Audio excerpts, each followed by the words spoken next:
안녕하세요. 국가직 고급 기출문제 형사소송법 개론을 좀 이해해서 보겠습니다.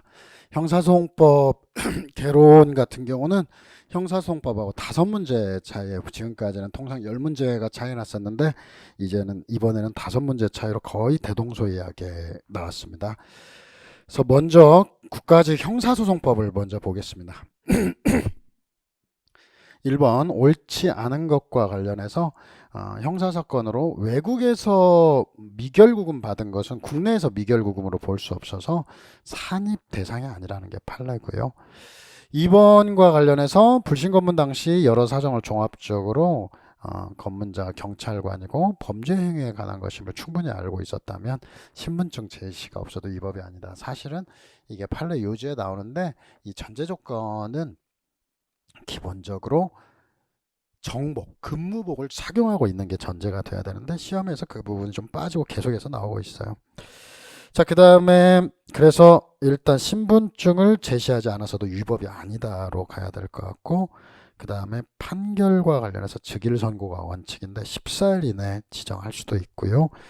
그 다음에 토지 관할은 유일한 상대적 소송 조건으로서 피고 사건 진술 전까지만 신청할 수 있다는 게 판례고요. 2번 공판 절차에서 옳은 것만 고른 경우 해서 기억은 공판 준비 절차에서는 검사 변호인이 출석은 하고, 그 다음 변호인이 없을 때는 직권으로 국선 변호인 선임하는 거 맞고, 그 다음 니은번 33조 1항 규정에 따라서 직권으로 국선 변호인을 선정하는 경우라도 항상 판결만을 선고하는 경우는 필요적 변호 사건이 아니에요. 그 다음 T급 피고인에게 변호인이 있으면 열람만, 이게 항상 증거 개시에서 변호인이 없는 피고인은 열람 등사 교부까지, 변호인만 있는 피고인은 열람만 가능하다는 거. 자, 그 다음에 합의부 관할 사건에서 단독 사건으로 변경됐다. 단독에서 합의부로 가면은 단독 판사가 합의 사건을 다룰 수가 없기 때문에 필요적 이송입니다. 그러나 합의부 관할 사건을 단독으로 변경 신청했으면 합의부가 이른바 재정합의부 사건으로 계속 심리할 수가 있죠. 그래서 계속 심리하고 실체 판단을 내려야 된다는 게 우리 판례입니다. 자, 그 다음 세 번째, 공소기각 판결을 해야 되는 거 뭐 뻔한 거죠. 1번의 처벌의사 철회의 경우에 있어서는 공소기각 판결, 그 다음 2번 뭐 공소권 남용이다라고 하게 되면 일단 공소기각 판결의 원칙적으로 적용될 수 있지만, 그러나 공소권 남용을 인정한 사례가 흔치는 않아요. 실제로는 일반 이렇게 누락 기소 사건으로서는 꼭 나와야 돼요.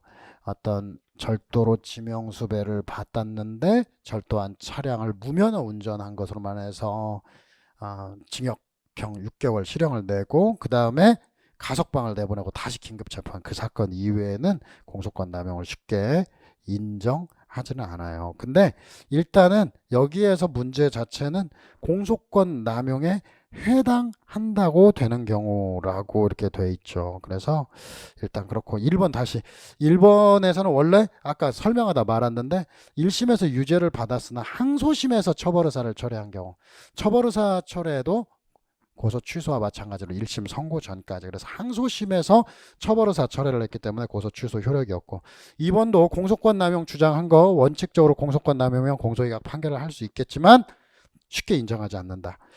3번 갑과 을이 공모하여 공동으로 A의 명예훼손했고 A가 갑과 을을 고소 후 을에 대해서만 처벌을 희망한다는 의사표시를 철회한 경우, 바로 반의사불벌죄에서 처벌 희망 의사표시 철회는 친고죄와 달리 주관적 불가분의 원칙이 미치지 않죠. 그래서 을은 공소기각 판결하는데 문제는 갑에 대한, 그래서 갑에 대해서는 공소기각 판결을 할 수 없고요. 4번은 이제 성명모용 소송과 관련해서 을이 갑을 성명을 모용했다라고 하는 거. 그래서 갑이 정식 재판을 청구했다. 갑에 대해서는 공소가 제기되지 않았다는 점을 밝혀주는 의미에서 327조 2호를 유추해서 공소기각 판결하는 거. 그래서 실제 조금 신경을 좀 써야 되겠죠. 4번 공소 사실의 특정에 대해서 옳지 않은 것과 관련해서 2, 3, 4번은 먼저 보면, 2번은 뭐 사문서 변조에 대해서 변조행위의 일시장소 방법, 실행행위자 등이 기재되지 않았다.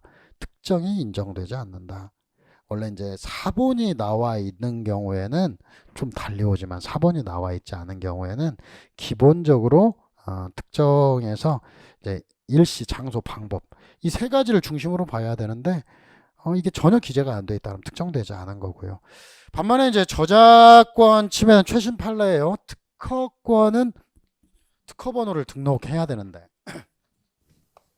특허는 등록 제도가 있기 때문에 어떤 특허 번호가 특정돼야 됩니다. 반면에 저작권은 등록 제도가 필수가 아니라는 거예요. 그래서 어떤 저작권자 표시 없어도 무방하다. 이게 이제 우리 판례입니다. 자, 그 다음에 네 번째, 교사나 방조는 정범을 해야 되고요. 사실 1번이 일반 대법원 공보 개재 불개재라든지 공개 판례가 아닙니다. 그런데 이것은 검찰 실무에서 사용하는 건데 약소금 거래에서 백지식배세나 교부에 의한 양도를 한 경우라다.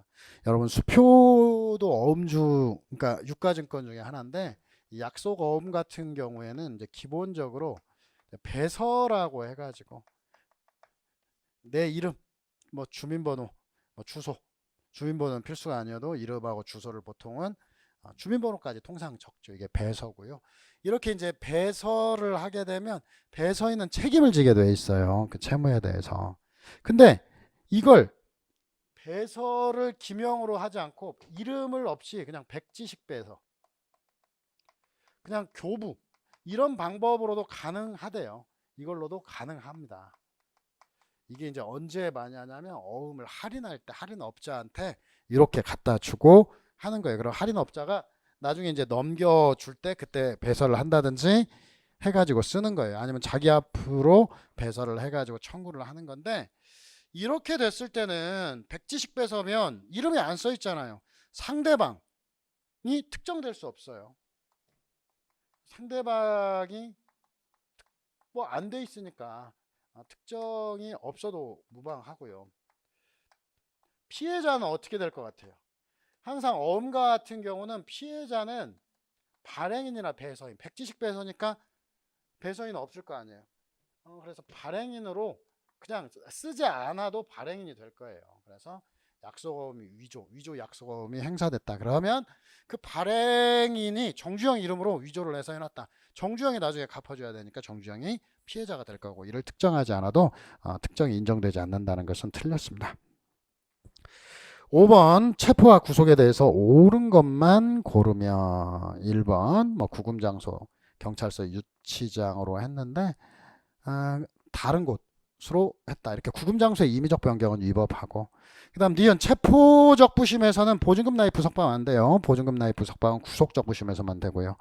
지금 공범 공동피의자가의 순차 청구가 수사방에 목적임이 명백하면 간이기각결정 사유, 간이기각결정 사유는 청구권자가 아닌 자, 그 다음에 재청구 혹은 순차 청구가 수사방의 목적임이 명백한 경우 등에 있어서 간이기각을 하죠. 신문 없이 기각. 자, 그 다음에 체포적 부심사와 관련해서 이유 있다고 인정되면 석방을 명하고 이 결정에 대해서 항고하지 못한다. 수사상 재판 다 합쳐가지고 불복이 안 되고 불복이 되는 것은 증거보전 기각결정 3일 이내 항고할 수 있다는 게 184조 3항에 규정이 되어 있고 그 다음에 보증금 납입 후 구속적 부심에서 나오는 보증금 납입 후 석방과 관련해서 우리 판례는 보통 항고를 허용하고 있죠. 이 두 가지만 기억하시면 되겠습니다. 6번 재심에 대해서 옳지 않은 거. 그래서 1번 재심 절차에서 재심의 판결을 선고하고 재심 판결이 확정되면 종전 판결은 효력을 상실하게 됩니다. 2번 재심 절차에서는 특별한 사정이 없는 한 공소사실을 추가하는 공소장 변경을 하거나 다른 사건에 병합심리는 안 된대요. 그러니까 재심 절차에서 공소장 변경이 지금까지 되온다고 얘기를 해왔어요. 근데 최근 판례까지 따져보니까 철회나 변경은 되는데 추가하는 건 안 된다고 보고 세 번째 허위 판결에 증거된 증언이 나중에 허위 확정 판결에서 허위임이 증명되면 나머지 증거에서 어차피 유죄야 이런 거 고려함이 없이 재심 사유는 딱 그 사유로 된 거 그것만 본다. 그래서 다른 것들과 관련해서 어차피 유죄야 인용 가능성 고려하지 않고 그 자체가 허위임이 증명되면 재심 사유가 된다는 게 되고요. 그럼 네 번째, 재심이 개시된 사건에 적용될 법령은 형벌에 관한 법령이 위헌 결정으로 됐다. 그러면 위헌 결정은 소급효가 있고 그래서 무죄 판결을 하는 게 원칙이죠. 7번, 상소에 대한 설명 중 옳은 것은 일단 검사는 피고인의 이익을 위한 상소도 가는데 딱 안 되는 거 하나, 이유만을 다투기 위한 상소 안 된다. 1번 틀렸고요. 2번, 소송비용 재판과 관련해서는 본안의 재판에 관해 상소하지 않은 경우 불복할 수 있느냐. 일부 상소 안 돼요. 틀렸어요. 자, 그 다음 필요적 몰수와 관련해서 몰수 추징은 주형에 부과합니다. 그래서 일부 상소가 안 되고, 다만 일부 상소가 안 된다는 의미가 몰수 추징만 다투면 부적파냐 그게 아니라 본안까지도 함께 상소심으로 이심된다는 게 우리 판례고요. 그 다음에 변호인의 상소 취하에 대해서 피고인이 동의할 수 있고 구술로도 할 수 있는데 구술 동의는 명시적 다 최신 판례 사안들이죠. 8번, 필요적 변호 사건에서 옳은 것을 모두 고르면 기억, 필요적 변호 사건에서 다른 사건 병합 심리하는 경우 변호인의 관여 없이 공판 절차를 진행한 위법은 자, 다른 필요적 변호 사건에 통상 사건이 병합돼도 이 사건 역시 필요적 변호로 취급이 됩니다. 그래서 변호인 없으면 그 부분 병합된 사건도 위법하고요. 니은, 필요적 변호 사건에서 항소법원이 국선 변호인을 선정하고 피고인과 변호인에게 소송기록 접수 통지를 한 다음 그 다음에 새로 사선 변호인을 선임하면은 이때는 사선 변호인에게 접수 통지를 할 필요가 없다. 전원합의체 판결이죠. 그래서 이것도 최신 판례를 좀 공부했으면은 쉽게 풀 수 있는 문제고요. 디귿, 필요적 변호 사건의 항소심에서 원심법원이 피고인 본인의 이유서 제출한 경고하고 국선 변호인을 선정하고 그에게 소송기록 접수 통지를 하였으나 국선 변호인이 이유서 제출하지 아니한 경우 국선 변호인의 이유서 불제출에 대하여 피고인의 규책 사유가 밝혀지지 아니하는 이상 항소를 기각할 것이 아니라 어떻게 한다 그래요? 국선 변호인을 선임해 줬는데 국선 변호인이 이유서 제출을 안 해. 그러면 국선 변호인 선정을 취소하고 새로운 국선 변호인을 선정해야 된다라고 했고요. 네 번째, 바로 필요적 변호 사건이라 하더라도 피고인과 변호인이 무단 퇴정을 한 경우 피고인이나 변호인의 출석 없이 심리 판결할 수 있고 증거동의도 의제된다는 게 우리 판례입니다. 9번, 형법상 강도를 범한 자, 강도 긴급체포도 될 것 같고 그런데 먼저 2020년 6월 1일 23지에 구속한 경우에는 24시까지 인치하여야 한다라고 하는데 사실 영장 실질 심사 기간이 배제되어 있지만 구속 기간은 10일이니까 또 10일은 초일은부터 산임하고 23시든 00시든 무조건 하루로 세죠. 그래서 23시여도 그날이 1일, 그래서 10일까지. 그 다음에 2번, 2020년 6월 2일 17시에 공소 제기된 경우에는 하루 전날까지 피고인에게 1심 구속 기간은 원칙적으로 2개월이죠. 원칙적으로 2개월. 최장으로는 6개월이지만 원칙은 2개월이니까 그 하루 전날이에요. 하루 전날. 그럼 8월 1일 24시. 3번, 6월 2일 14시에 공판장에 출석해서 유죄를 선고받은 피고인은 6월 8일까지 24시까지 항소를 제기할 수 있다. 일단은 구속이라든지 공소시효와 관련해서는 초일도 산입하지만 나머지는 초일이 불산입이죠. 그래서 6월 2일 날 선고받으면 딱 지워야 돼요. 그래서 3 써봐요 이거. 하나 둘 셋 넷 다여 7 9일 24시. 그래서 틀렸고요. 자, 그 다음에 네 번째 6월 1일 14시 항소장을 받아서 항소기각 결정했다. 14일 이내 소송기록 송부니까 똑같이 해보면 1일 띄고 2일부터 계산하면 15일이 맞아요. 자, 10번, 항고에 대해서 옳은 것 자, 판사가 증거보전 기각결정을 한 거 3일 이내 항고할 수 있다고 좀 전에 말했고, 니은 압수물에 대해서 몰수 선고가 없어 압수 해제가 간주되었다. 준항고로 불복할 수 없다. 이렇게 이제 압수 해제가 간주된 것은 이거 형집행 단계에서 나오는 거예요. 그래서 이에 대한 반환 거부는 수사상 준항고가 아니라 489조의 이의 신청으로 가야 되고, 그리고 준항고 대상은 아니지만 준항고 제기 시에는 어떻게 이의 신청으로 선회한다는 게 우리 판례예요. 왜? 준항고 대상은 아니다 라고 하는 게 기본 바탕이죠. 그래서 이 준항고의 대상은 아니다 라는 지문이죠. 그 다음에 디귿 약식명령 기각결정 즉시 항고 갑니다. 이걸로 끝이다. 즉결심판을 기각하는 거, 재심을 기각하는 거, 이걸로 끝이다. 즉시 항고가 되고요. 그 다음에 국민참여재판과 관련해서는 진행 또는 배제. 국민참여는 개시는 불복이 안 돼. 그러나 배제 결정에 대해서는 8조 사항에 즉시 항고가 돼요. 국민참여법 8조 사항에. 그래서 가급적이면 개시는 불복 못하고 배제는 불복하도록 한 것은 가급적 국민참여재판을 하도록 하는 취지가 아니냐. 이게 개시하도록 하는 취지다. 이게 또 판례 태도이고요.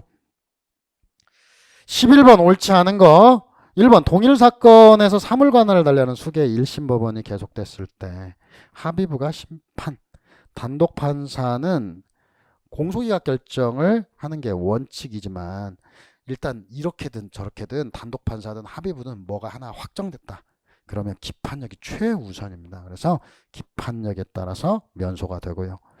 2번 토지관할의 기준 현재지는 공소제기 당시 현재 장소, 임의 또는 적법한 강제. 그 다음 세 번째, 지방법원 본원에 1심 토지관할이 인정된다. 인정된다고 볼 만한 특별한 사정이 없으면 지원과 본원은 다른 법원이에요. 토지관할과 관련해서는. 그래서 지원에 토지관할이 있다고 본원이 할 수 있는 거 아니에요. 그렇게 할 수 있는 것은 국민참여재판밖에 없다고 보시면 됩니다. 네 번째, 일반 법원이 수개의 죄 가운데 군사범죄와 혹은 일반 범죄 이걸 동시에 했다. 그러면 일반 법원이 전체를 하는 거죠. 군사법원이 전체를 하냐? 그게 아니고 일반 법원에서는 일반 사건, 군사법원에서는 군사법원, 군사범죄 따로따로 하게 됩니다. 자, 12번 옳지 않은 것. 자, 공모 공동정범, 공모 엄격한 증명, 국헌문란 목적 엄격한 증명, 위드마크 공식 엄격한 증명. 그런데 이제 명예훼손과 관련해서 위법성 조각사유 사실 증명은 피고인에게 좀 유리한 측면에서 피고인이 입증하지만 자유로운 증명으로 족하다는 게 우리 판례였죠. 13번 탄핵 증거에 대해서 옳지 않은 것. 1번 탄핵 증거는 엄격한 증거조사 없이 증거로 사용할 수는 있어요. 그러나 탄핵 증거에서 증거 조사는 증거 능력 빼고 나머지 공격 방안을 해야 돼요. 그래서 탄핵 증거로서의 증거 조사는 필요하고, 탄핵 증거로서의 증거 조사가 뭐냐? 어느 부분에 의해서 어느 부분을 다 공격 방어예요. 공격 방어. 그리고 이런 공격 방어를 원활하게 하기 위해서 탄핵 증거를 제출할 때는 어느 부분에 의해서 어느 부분을 다툴 것인가를 미리 알려야 된다라고 얘기를 했고요. 그 다음에 2번 탄핵 증거로는 증명력 감쇄 목적이지 범죄 사실, 간접 사실을 인정하는 것으로는 쓸 수 없고요. 그리고 진술에 임의성이 없는 거, 이건 탄핵 증거로 쓸 수는 없습니다. 서명 날인이 없이 성립의 진정이 인정되지 않아도 탄핵 증거로는 쓸 수가 있어요. 그래서 이건 증거동의와 탄핵 증거. 증거동의는 진정한 것으로 인정될 때 진정 성립이 요구되고, 이 진정 성립이 요구되는데 이 진정 성립을 형식적 진정 성립이라고 봐요. 요구되고. 반면에 이 탄핵 증거는 312에서 16조에 따라서 증거 능력 없는 서류 또는 진술이라도 형식적 진정이 없어도 무방하다는 게 판례예요. 일단은 증거동의와 탄핵 증거가 다르다는 것은 꼭 기억을 해야 돼요. 그래서 양자가 다르다. 그리고 하나, 증거 동의는 진정한 것으로 인정 시 표현이 있고 탄핵 증거는 표현이 없고 그래서 이렇게 차이가 난다까지 정리해 두시고요. 비교 정리해 두시고요. 14번 면소 판결을 할 수 있는 것은 자 1번 피고인이 유죄에 대해서 상소했는데 헌재가 위헌 결정 개선 입법이 이루어지지 않았다. 그렇게 돼도 이때는 소급화의 효력을 상실하니까 무죄 나와야 되고요.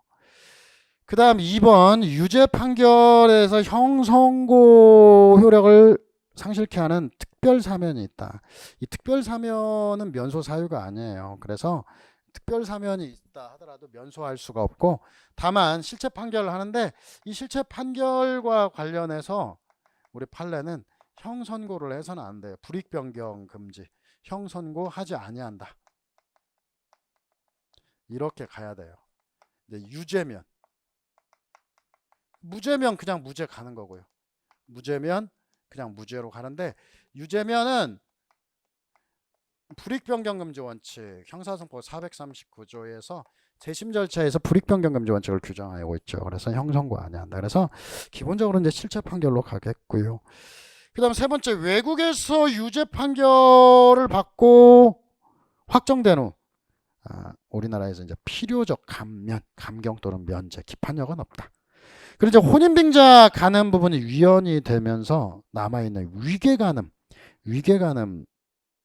자, 거기 네 번째 혼인빙자 가늠죄로 기소되었는데 해당 조문에 혼인빙자 가늠 부분이 위헌으로 판단. 이를 삭제하면서 시행선 행위에 대해서 아무런 경과 규정을 두지 않았다라고 했는데 사실 4번은 엄밀하게 보면은 틀린 문제입니다.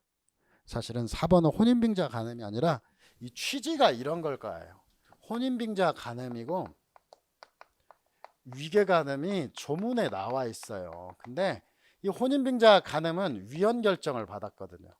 근데 구형법 304조를 국회에서 폐지했어요. 국회에서 폐지한 결과 위계가늠만 남았거든요. 그래서 폐지했는데 위계가늠 같은 경우에 대해서는 우리 판례가 형법상 동기설에 따라서 이 면소 판결의 대상이 된다 이렇게 해놔요. 근데 문제를 내면서 뭐 나사가 하나 풀렸는지 그런 부분을 싹 빼고 이를 삭제하는 개정을 하면서 벌칙 적용에 대해서 아무런 경과 규정을 두지 않았다. 혼인빙자 가늠으로 기소했다. 이게 틀렸습니다. 원래는 이것도 원래 혼인빙자 가늠이라고 한다면은 면소가 돼야 되는데 아니 그 무죄가 돼야 되는데 이렇게 위계가늠 시에는 면소가 해야 된다라고 하는 게 우리 판례의 태도입니다. 그래서 사실 여기서 정답을 4번이라고 표현을 했는데 4번도 약간 오해의 소지는 있습니다. 분명히. 자, 그 다음 15번 315조 당연히 증거능력 있는 것 없는 것 뭐 아주 간단한 거죠. 그래서 뭐 건강보험 심사평가원 입원 진료기록 적정성 315조 서로가 아니고 그 다음에 2번에서 공인 부분을 제외한 영사문서도 일반 거기 영사가 작성했지만 공적 증명보다는 내부 보고 목적이었다면 일반 진술서로 본다라고 하는 거고 그 다음에 디귿 피고인이 소지 탐독한 유인물 이적 표현물 4번 이런 것들 315조 3부 서류로 봤고요. 성매매 업소의 메모리 카드 315조 2호로 봤죠. 16번 간이공판 절차에 대한 설명 중 옳은 것은 먼저 1번 간이공판 절차에서 증거조사를 생략할 수는 없지만 간이화가 가능해요. 그래서 그 간이화로 스탬프 증거조사함 이렇게 찍었다. 이 정도면 상당하다고 보고요. 2번 상습 폭행 가운데서 폭행 사실을 인정하는 경우 상습성을 부인했다. 상습 폭행은 전체가 구성 요건인데 상습성을 부인했다면 자백한 거로 볼 수는 없어요. 그래서 이 부분 간이공판으로 갈 수가 없고요. 그 다음에 세 번째 수사 단계에서 자백으로는 부족합니다. 꼭 공판정 자백을 요한다. 그래서 수사기관의 자백 간이공판 절차로 명할 수 있다는 게 틀렸고 네 번째 간이공판 절차의 개시 요건의 자백은 공소장 기재 사실을 인정하는 것뿐 아니라 명시적으로 유죄임을 자인하는 것일 필요도 없어요. 17번 친고죄에 대한 설명으로 옳은 것은 기억 친고죄가 아닌 범죄로 기소되었지만 항소심에서 이것도 앞에 반복되네요. 친고죄로 인정됐다. 항소심에서 고소 취소는 효력이 없고 실체 판결을 해야 되고요. 니은 수사기관에 고소권 있는 자를 증인 피해자로 신문한 경우 그 진술의 범인의 처벌을 요구하는 의사가 포함되어 있고 조서에 기재되어 있다. 이런 고소. 고소 조서는 독립된 조서일 필요가 없고 참고인 진술 조서에 처벌 의사가 표현되어 있다. 이것도 고소 조서로 취급한다는 게 우리 판례고요. 디귿 수사가 장차 고소 고발의 가능성이 없는 상태에서 행하였다는 특단의 사정이 없는 한 고소 고발 전 수사 가능합니다. 그 다음에 네 번째 친고죄 고소권은 공법상 권리 그렇죠. 포기는 할 수 없다는 거. 18번에 보면은 18번에 보기 전에 아까 그것도 하나 제가 까먹을까봐 하나 써놓고 가겠습니다. 제가 14번에서 면소 판결을 할 수 있는 거 나갔는데 사실 14번도 취지는 알겠는데 혼인빙자 간음은 무죄예요. 그리고 이 판례가 혼인빙자 간음은 위헌을 받아서 무죄고 위계간음죄로 기소를 했다. 근데 뒤에 표현은 뭐 부치기 어쩌고 저쩌고 이렇게 표현 나와 있는 것은 위계간음 부분에 대한 설명이에요. 그러니까 동기설에 따라서 형의 폐지로 봐서 면소를 해야 되는데 그래서 사실 이 문제는 이게 취지로 내긴 낸 거지만 14번은 4번은 이제 오답 논란이 분명히 오답 논란이 있을 만한 문제입니다.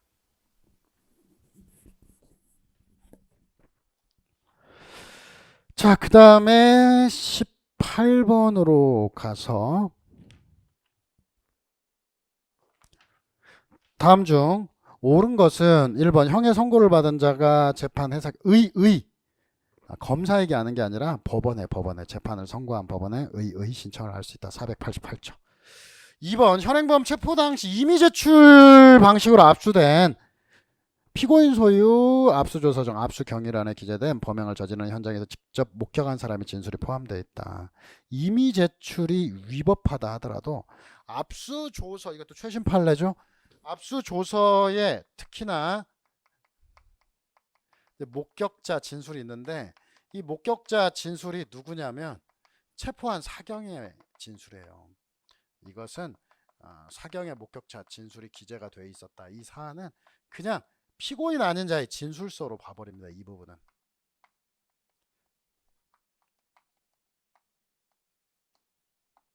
우리 모의고사에서도 계속 봤던 지문인데 이 진술서로 그냥 취급한다. 원래 현행범을 체포한 사법경찰관은 여느 목격자와 다르지 않다 해서 증인이 된다고 보고 그러면 이렇게 쓰면 진술서가 되고 임의 제출물 압수가 위법해도 이 진술은 별도의 증거로 되고 나중에 보강 증거도 될 수 있다는 게 판례였습니다. 3번 구속 전 피의자 신문에서 변호인이 없는 경우 직권으로 변호인을 선정하고 영장이 기각된 경우를 제외하고는 불구속이 되면 빼고 영장이 발부되면 1심까지 효력이 유지되고 네 번째 피의자를 긴급 체포하면서 영장 없이 압수한 후 사후에 영장을 발부받지 않고 즉시 반환하지 않은 압수물은 위법 수집 증거고 이런 위수중은 피고인과 변호인이 증거 동의한다 하더라도 달리 볼 것이 아니라는 게 우리 판례의 태도이지요. 자, 19번은 명확히 틀린 문제예요. 1번 보면 압수의 대상은 압수수색 영장의 범죄 사실 자체와 직접으로 연관되어 있는 물건에 한정되지 않으므로 뭐 직접적으로 연관된 물건에 한정되지는 않는다는 건 맞아요. 기본적 범죄 사실과 동일성이 있으면 됩니다. 관련해서 뭐 간접 증거 이런 것도 됩니다. 그런데 동종유사 범행은 안 돼요. 18번에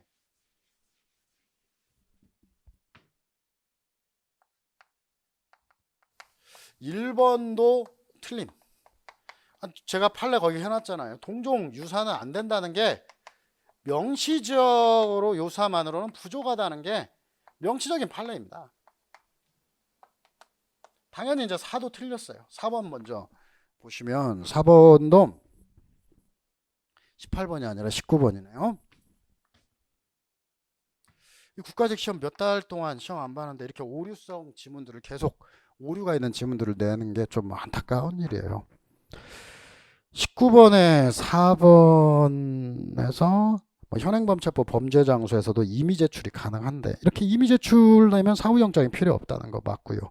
2번 압수수색영장의 집행에서 여관, 음식점, 기타 야간에 공중에 출입할 수 있는 장소 이때는 공개된 시간 내에서는 야간 집행 제한이었고 세 번째 전자정보와 관련해서 우연히 별건의 범죄를 발견하면은 추가 탐색 중단 새로운 영장을 발받아 시행한다 또 봤고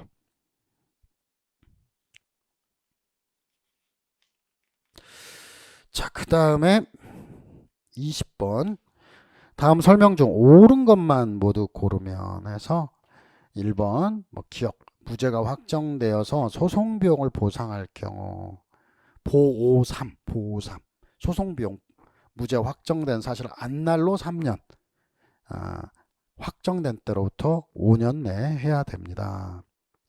니은번 피의자의 지위에 있지 않은 자가 진술 거부권이 고지되지 않아도 피의자의 지위에 있지 않으면 실질적으로 수사가 개시됐다고 볼 수 없고 진술 거부권 고지 없어도 무방하고 디귿 사경이 진술 거부권을 행사할 수 있음을 알려주고 행사 여부를 질문했어도 자필로 답변이 기재되어 있지 않다. 이것은 위수중은 아니지만 244조의 3 2항 위반 적법한 절차 방식에 따라 작성된 조서라 볼 수 없다. 전문법칙에 따라 증거 능력이 부정되고요. 1번 음주운전자가 정당한 이유 없이 경찰관의 호흡 측정에 대해서 이의를 제기하면서 2차 호흡 측정, 혈액 채취에 의한 측정을 요구하는 경우 호흡 측정, 혈액 측정에 의한 방법을 실시하지 않았다. 1차 측정만으로 당연히 요구한다고 당연히 2차 측정을 할 필요는 없어요. 명백히 뭔가 문제되지 않는 한. 그래서 1차 측정만으로도 음주 사실은 당연히 증명할 수가 있습니다. 자, 그 다음에 국가직 형사소송법 개론 문제 보면은 문제가 개론이 3문제가 5문제만 차이가 있는데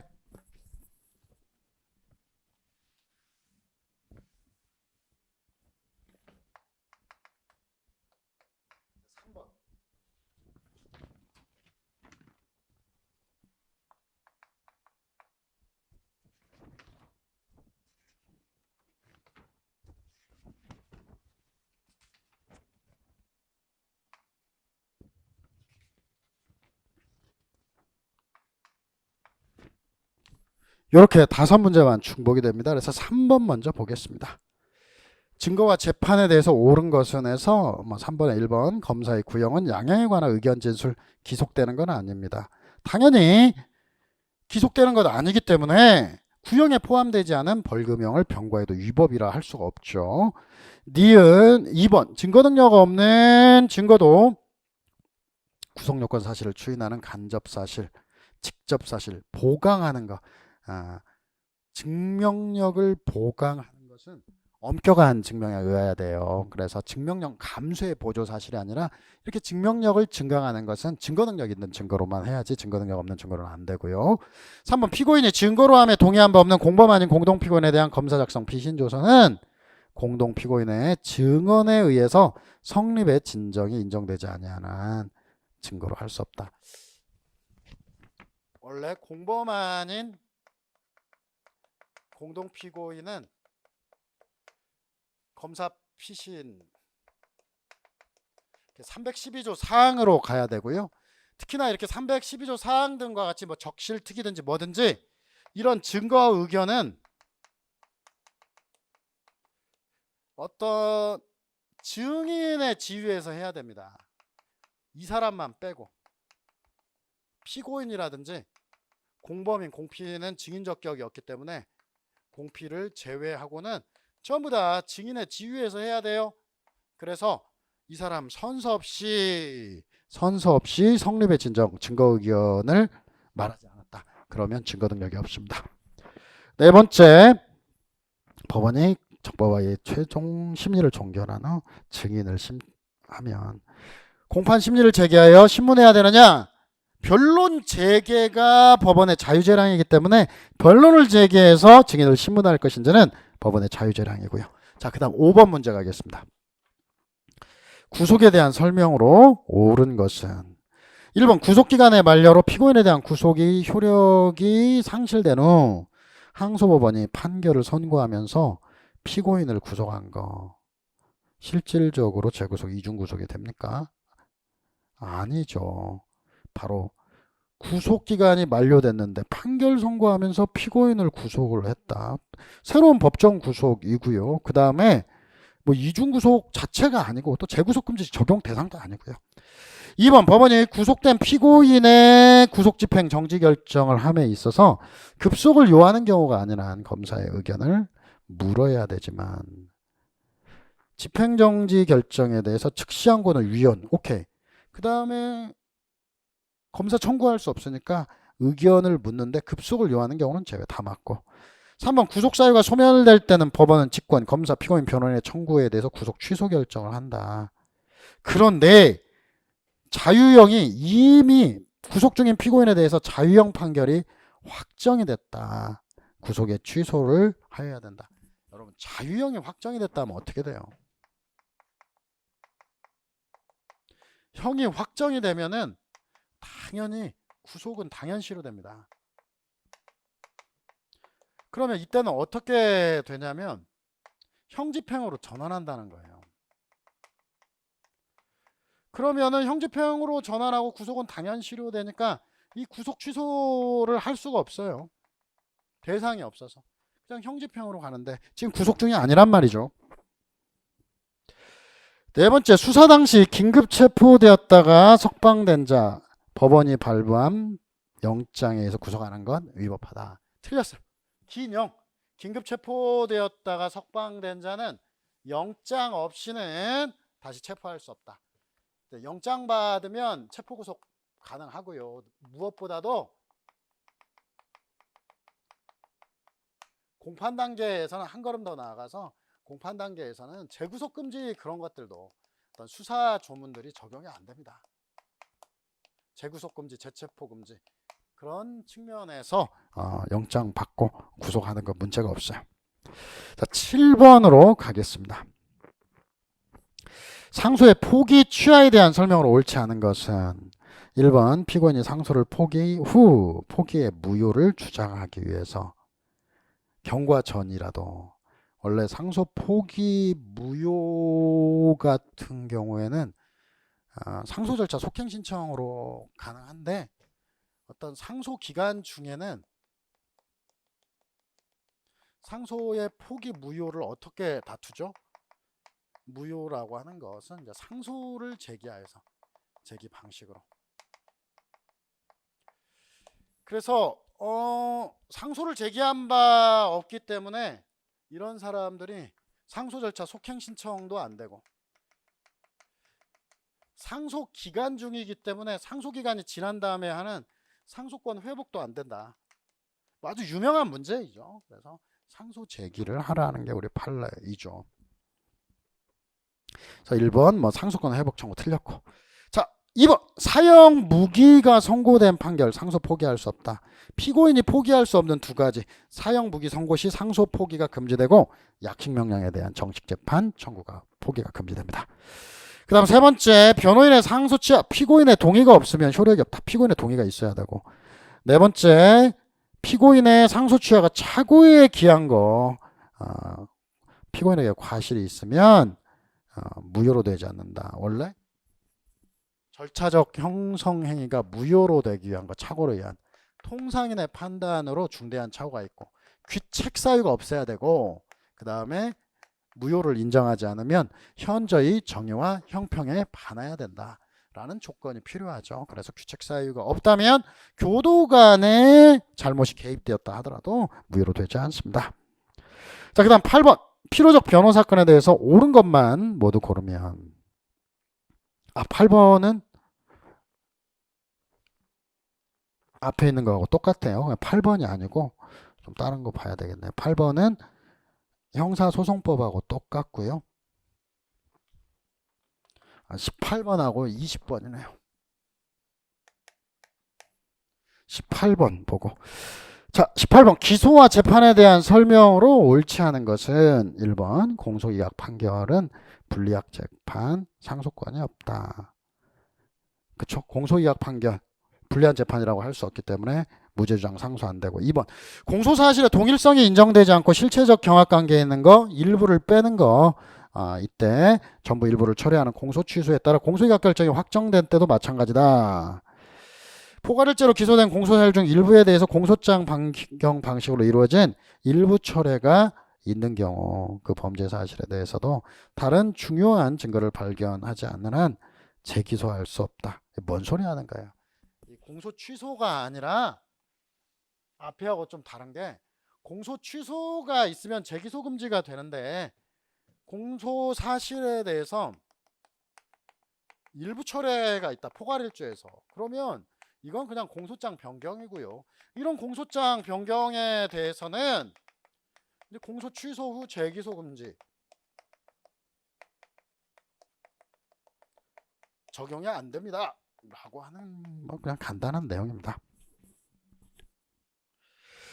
자, 그 다음 세 번째 무죄 1심 판결에 대해서 검사가 체증법칙 위반을 들어 항소했지만 공소기각의 사유가 있다고 인정하면 항소심은 직권으로 판단한 1심 판결을 파기하고 공소기각에 대해서 유무죄를 판단에 앞서 공소기각 당연히 그렇게 돼야 되고요. 자, 위법한 함정수사 327조 공소기각 판결 사유입니다. 자, 그 다음에 20번 옳은 것만을 모두 고르면 해서 20번에 보면 기억 국가가 무죄 판결이 확정되어 피고인에게 비용을 보상하며 합의부 보상 안날로 3년 무죄 확정일로 5년. 자, 그 다음에 좀 거의 똑같은데 살짝 바꿨죠. 그 다음 뭐 니은 피의자의 지위에 있지 않은 자 진술 거부권이 고지되지 않아도 증거 능력을 부정할 건 아니고 디귿번 진술 거부권과 관련해서 자필로 기재하지 않으면 증거 능력이 없다는 거. 네 번째 뭐 호흡 측정 앞에 있는 문제하고 똑같은데요. 잠깐만 좀 더 봐보겠습니다. 20번은 또 거의 똑같은 문제네요. 그래서 개론이 아까 5개 얘기했는데 4개만 차이가 나요. 그래 거의 형사소송법 개론도 형사소송법과 똑같이 출제가 됐고 특히나 이제 아쉬운 점은 여기에 오류가 있는 완벽히 오류라고 봐야 되는 문제 그리고 오류성이 너무 농후한 문제들이 좀 섞여 있다는 게 국가직으로서 좀 위상에 맞지 않는다 이런 좀 아쉬움이 좀 존재합니다. 그러나 문제는 이런 것 정도를 빼면은 전체적으로 난이도가 그렇게 높지는 않았다라고 평가할 수 있습니다. 이렇게 해서 국가직 9급 형사소송법 개론 이 두 과목에 대한 강평을 마치겠습니다. 감사합니다.